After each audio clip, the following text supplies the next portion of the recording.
Foreign Affairs Minister Lawrence Cannon and Defense Minister Peter MacKay are due to appear in front of a special Commons Committee on Afghanistan. MPs are looking into the transfer of detainees from Canadian troops to Afghan authorities. The appearance of the ministers comes one day after the testimony from the Chief of Defense Staff General Walter Nechinchuk. To discuss, we're joined by Stephen Staples, the Director of the Rideau Institute, a defense policy think tank. Thanks for joining us, Mr. Staples. Good morning. So General Nechinchuk confirming that all troops will be out by 2011, the U.S. as well, targeting that date. Will all that needs to be done in Afghanistan be done by that time? Well, it's definitely hard to say. I mean, I think we have two different proposals here. On the one hand, with President Obama, he's committed to 30,000 more troops at the request of his generals. But at the same time, he's said he's going to put them in, but he plans on getting them out quickly in the summer of 2011, which is roughly around the same timetable as Canada, rather coincidentally, that he'll have. But he's really gambling, though, on that the security situation being such that he's able to save face and pull those troops out at that time. If not, if the security situation has not improved, he could be facing with an extension of the conflict there, maybe calls for additional troops just when he has to go back to re-election. So it's going to be difficult for him. On the Canadian side, though, Marcy, I think that there's very little appetite in the Canadian public and most political parties to extend this mission even further, especially with the Afghan detainee investigation that's going on now.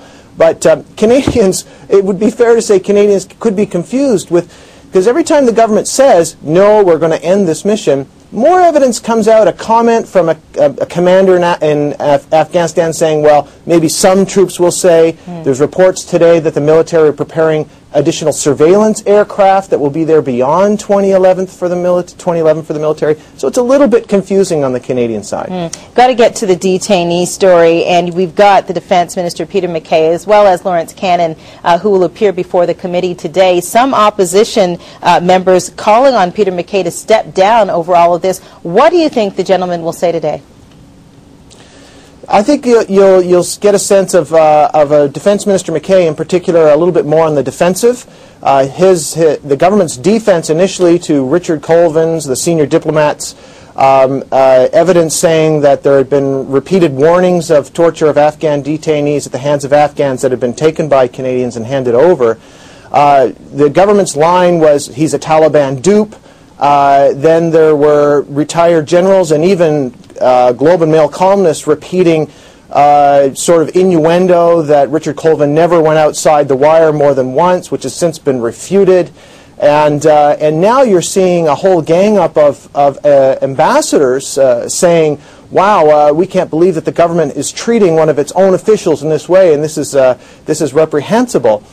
So the committee members are going to be pressing them on these points where they're still looking for unredacted copies of Richard Colvin's memos. And as we saw yesterday, one party, the NDP, has now actually come out and called for the resignation of Defense Minister MacKay. If that were to happen, he would be the second defense minister to really go down on the issue of Afghan detainees. So it's the last week of Parliament. There's a lot of pressure going on right now to get as much out into the public before the Christmas break. So it's a very hot time here in Ottawa, despite the snow. Yeah, and it's going to be interesting to see how all of this resonates with the Canadian public and whether or not this alleged detainee abuse turns out to be, a glaring blemish on all the good work that Canada has done in Afghanistan.